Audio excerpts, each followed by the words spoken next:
त्वमादिदेवः पुरुषा पुराणः त्वमस्य विश्वस्य परम निधानम वेत्तास्य वेद्यम च परम च धाम त्वया ततं विश्वमनन्तु रूप। वायु यमः अग्निवर्णः शशाङ्कः प्रजापतिस्त्वं प्रपितामहस्य नमो नमस्तेस्तु सहस्रकृत्वा पुनश्च भूयोऽपि नमो नमस्ते पुनश्च भूयोऽपि नमो नमस्ते। वसुदेवसुतं देवं कंसचाणूरमर्दनं देवकी परमानंदम श्रीकृष्णं वंदे जगद्गुरुं कृष्णं वंदे जगद्गुरुं। कृष्णाय वासुदेवाय हरे परमात्मने प्रणतक्लेशनाशाय गोविंदाय नमो नमः गोविंदाय नमो नमः। हम सभी आज पुनः भगवत गीता के इस विशेष ज्ञान सत्र में उपस्थित हैं और भगवान श्री गोविंद भी हमारे साथ नित्य की भांति विराजित हैं और उनकी सानिध्यता में ये सत्र नित्य चलता है। उनकी अनुकंपा विशेष है, इस कारण इस सत्र का नियमित रूप से संचालन होता है। आइए चलते हैं आज के विषय की ओर। हम सभी अध्याय संख्या 18 के श्लोक संख्या 10 पर विचार कर रहे हैं। श्री भगवान ने कहा, प्रयाण काले मनसा चलेन भक्त्या युक्तो योग बलेन चैव भ्रुवोर्मध्ये प्राणमावेश सम्यक सा तम परम पुरुषमुपैति दिव्यम। हे अर्जुन, वो भक्ति युक्त पुरुष अपनी मृत्यु के समय में अपने योग बल से भ्रकुटी के मध्य भाग में प्राणों को वह भली प्रकार से सम्यक प्रकार से स्थापित करके फिर निश्चल मन से अतलेन मनसा स्मरण करता हुआ उस दिव्य रूप परम पुरुष परमात्मा को ही प्राप्त हो जाता है। तो इस श्लोक में जो कुछ भाग था जिस पे विगत सत्रों में 2 सत्रों में चर्चा चली थी, उनमें भक्ति युक्त पुरुष अंतकाल में योग बल से भ्रकुटी के मध्य में प्राणों को अच्छी प्रकार स्थापित करके इतने भाग पर चर्चा हो गई थी। और जो आज शेष भाग इसका है, इस श्लोक का, निश्चल मन से परमात्मा को याद करता हुआ उसकी मृत्यु होती है तो वो दिव्य परम रूप परम पुरुष परमात्मा को प्राप्त हो जाता है।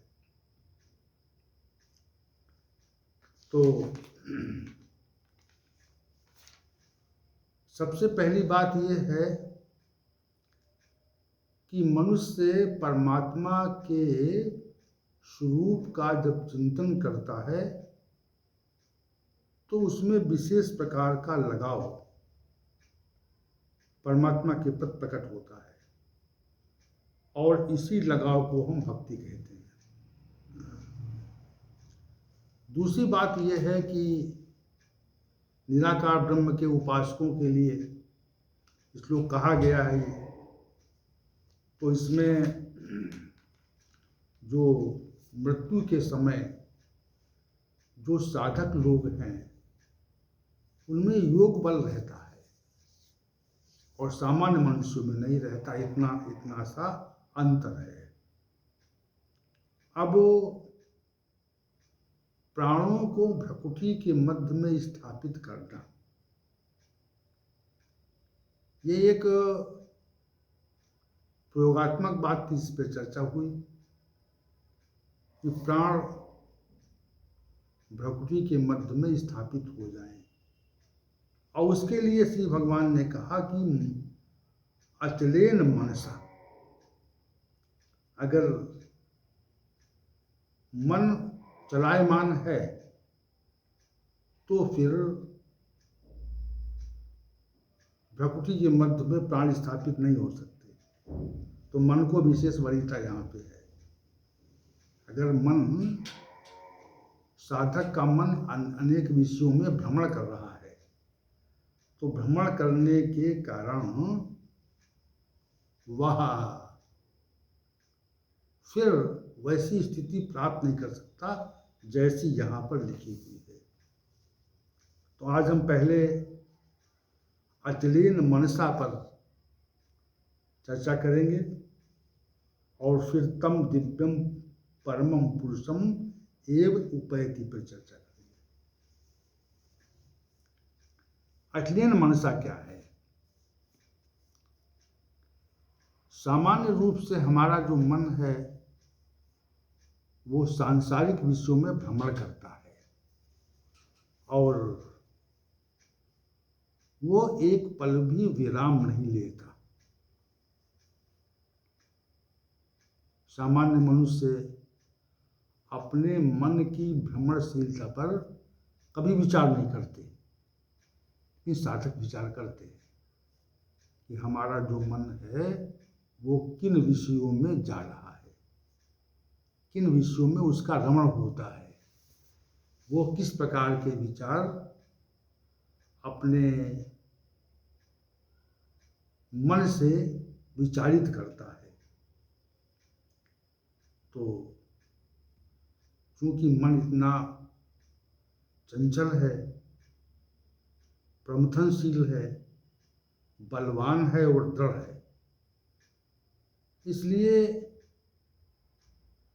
मन की जो चंचलता है वह अचलेन मनसा के विपरीत है।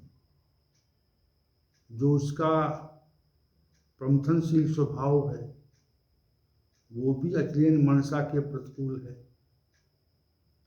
और जो उसकी जो बलवत्ता है उसको हम रोक नहीं पाते। उसकी जो दृढ़ता है, हठवायता उसकी जो है, जैसे हम अपने मन को रोकने का प्रयास करें तो मन जबरदस्ती सांसारिक विषयों में भ्रमण करने लगेगा। समझिए आप, उसको हम रोक नहीं पाएंगे। तो यहाँ पर जो अचलेन मन है वो मन की विशेष अवस्था का नाम है। अचल हो जाए, चले नहीं। जब हम प्राण की गति पर मन को स्थापित कर देते हैं और अभ्यास के द्वारा एक लंबे समय के, एक लंबे अंतराल के अभ्यास के पश्चात हमारा जो मन है वह प्राणों पर स्थापित हो जाता है, और जैसे जैसे प्राण चलते हैं वैसे वैसे मन का संचालन होता है, और वो मन प्राण की गति के साथ ही चला करता है। प्राण की गति से इतर नहीं जाता वो। तो अभी अचलेन नहीं है वो, उसमें वैसी स्थिति में चंचलता है। इस बात को समझिए आप। प्राण की गति में अगर मन रम भी जाए तो जो यहाँ पर पद कहे श्री भगवान ने अचलेन मनसा, तो वो ऐसी स्थिति नहीं है, क्योंकि प्राण तो गति कर रहा है ना, और प्राण की गति के साथ में मन प्राण की गति के साथ में स्वयं गति कर रहा है। तो अचलेन कहाँ हुआ? चलायमान हो गया। अगर हम साधना के विशेष स्तर पर जाकर के अपने प्राण को, अपने मन को प्राण की गति के साथ संलग्न भी कर दें तो वो अचलन स्थिति नहीं है, वो स्थिति चलायमान अभी है। समझिए आप। तो अचलेन पद क्यों यहाँ पर प्रयुक्त है, इस बात पर आप विचार करें। अचलेन का अभिप्राय ये है जो इससे पहले श्री भगवान ने कहा था, भ्रकुटी के मध्य में प्राणों को सम्यक रूप से स्थापित करके, ध्रुवेर मध्य प्राण मावेश सम्यक।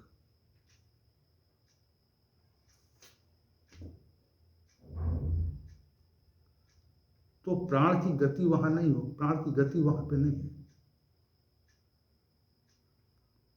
वहां पर प्राण को भ्रकुटी के मध्य में स्थापित करके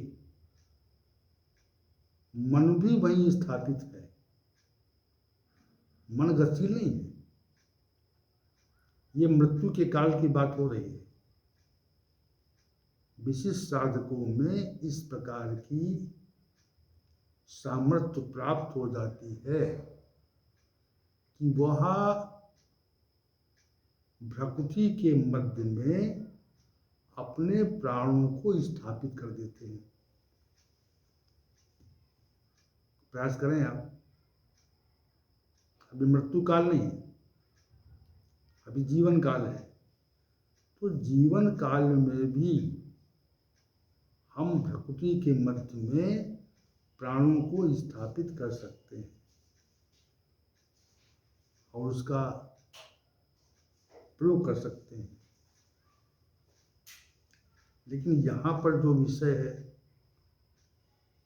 वो विषय भ्रकुटी के मध्य में प्राण को मृत्यु के काल, मृत्यु के क्षण में स्थापित करने से संबंध रखता है। तो ऐसे हमने प्राणों को, या साधक ने अपने योग बल से प्राणों को भ्रकुटी के मध्य में स्थापित कर दिया। अब वो गतिशील नहीं है, अब वो गतिशील नहीं है। अब वो भ्रकुटी के मध्य में प्राण स्थापित हो गया और जो मन प्राण की गति के साथ चलायमान था, अब वो प्राण के स्थापित होने पर अचल रूप से भ्रकुटी के मध्य स्थापित प्राण पर ही रुक गया, विराम ले लिया उसने। इसको सहज भाव समझिए आप। देखिए, इस चूक प्रयोगात्मक विषय है, तो हमारा जो कार्य है वह परमात्मा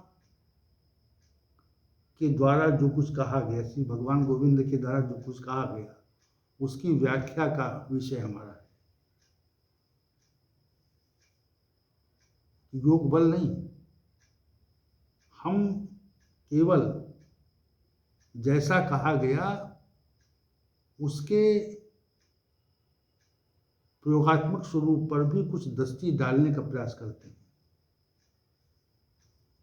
आप कितनी दृष्टि पड़ पाती है ये तो साधकों के का विषय है।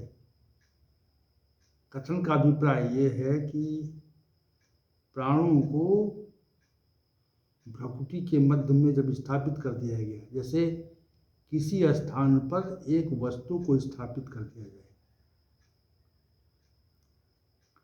और फिर वहाँ पर मन को लगाया जाए, से साधक करते हैं। किसी केंद्र पर, बिंदु पर आप आँखों को स्थापित कर दें या आँखें बंद कर लें, तो किसी मूर्ति इत्यादि का ध्यान करें और मूर्ति इत्यादि के ध्यान के समय आप वहाँ पर मन को लगा दें।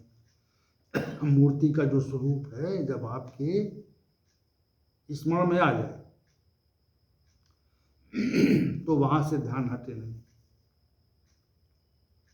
तो अचेतन हो गया, वहां पे रुक गया। लेकिन यहाँ पर जो मृत्यु काल है, मृत्यु का समय है, तो मृत्यु के समय में प्राण भक्ति के मध्य में स्थापित कर दिया गया योग बल से, और फिर उसी स्थापित प्राण पर हमारा मन भी स्थापित हो गया। अब मन हट नहीं रहा, वहीं पे स्थापित है। ये बात है यहाँ पे, ये निश्चित है। जो अचलेन मनसा कहा ना, क्यों क्यों कहा?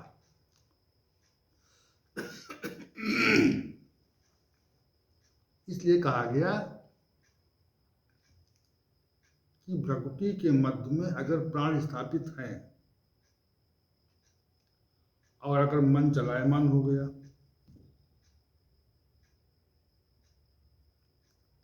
तो जो स्थिति आनी थी वो स्थिति नहीं आती फिर। उस स्थिति से बाहर हो गया। तभी श्री भगवान ने उसमें एक बंधन लगाया, अचलेन मनसा। अचल मन से स्मरण है, परमात्मा का जो स्मरण है वो अचल मन से है। तो यही तो बार बार श्री भगवान कह रहे हैं कि भक्ति अंतकाल मृत्यु के समय में योग बल से भ्रकुटी के मध्य में प्राणों को सम्यक प्रकार से स्थापित करके, और फिर अचलेन मनसा, मन हटना नहीं चाहिए।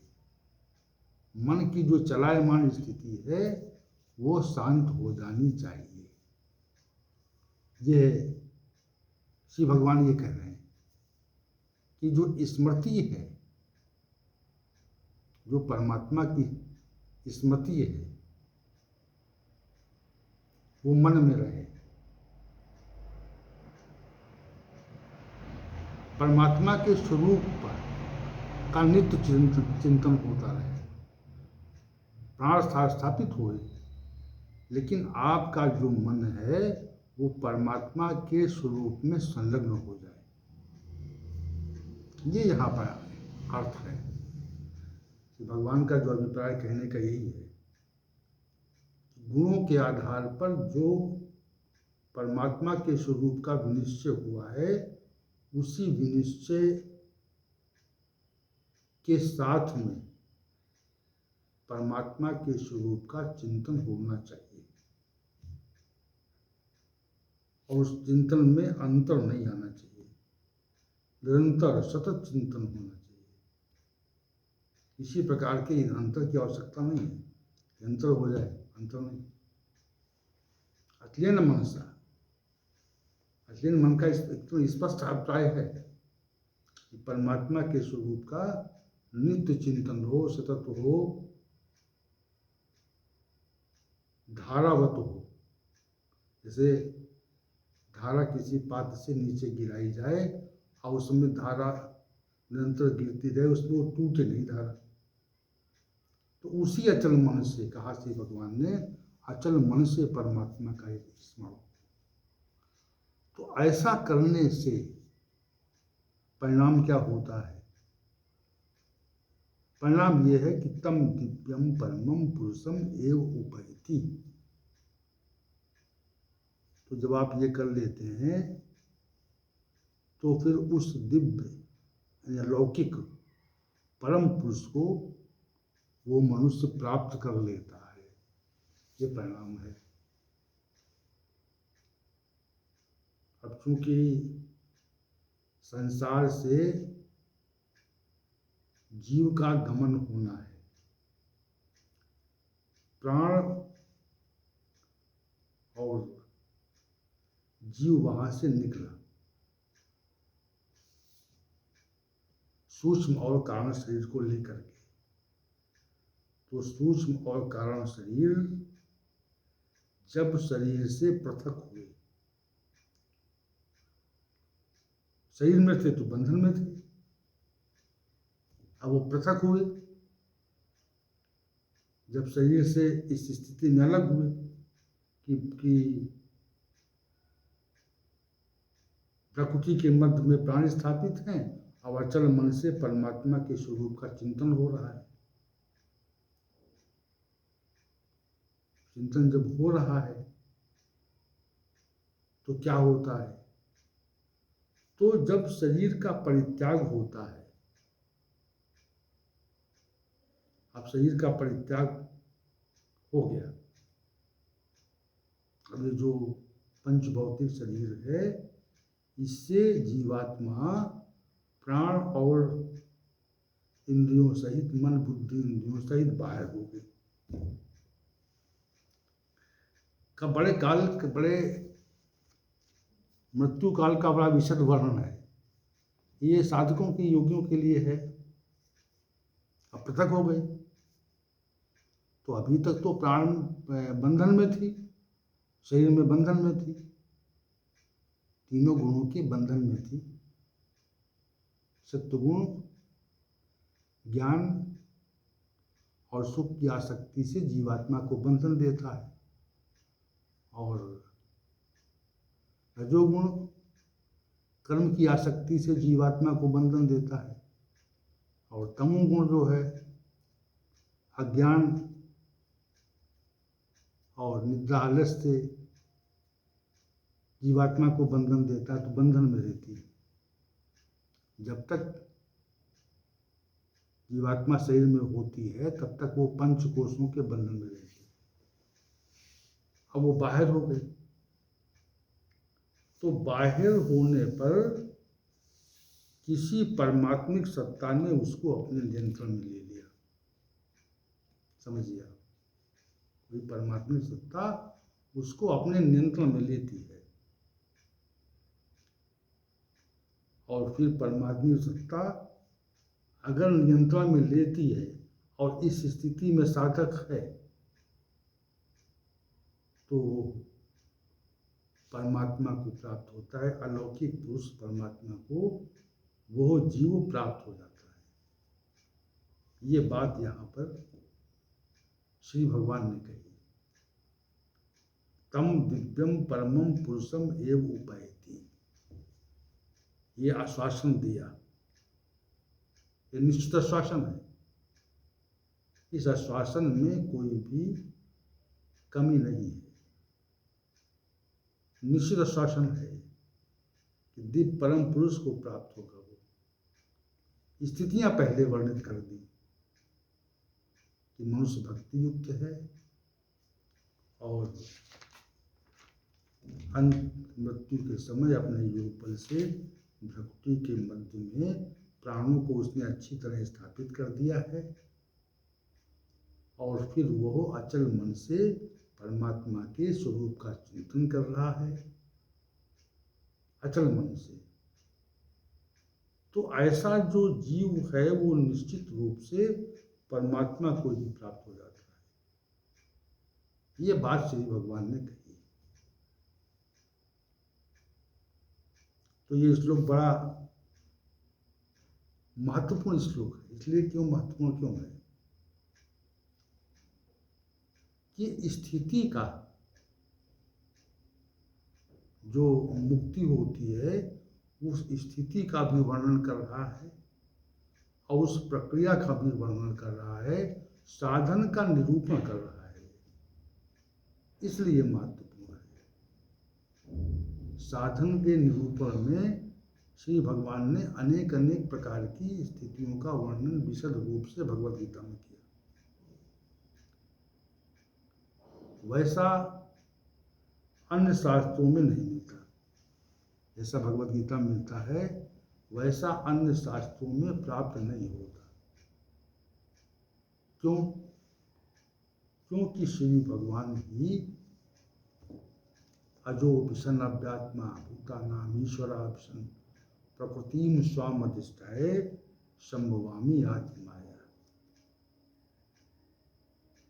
समस्त भूत प्राणियों का ईश्वर होने पर भी, अजन्मा और अव्यय होने पर भी, अपनी प्रकृति को अधीन करके अपनी योग माया से प्रकट हो जाते हैं। तो वो उन प्रक्रियाओं को विशेष रूप से वर्णित करने की सामर्थ्य रखते हैं। तो चूंकि अनेक प्रकार के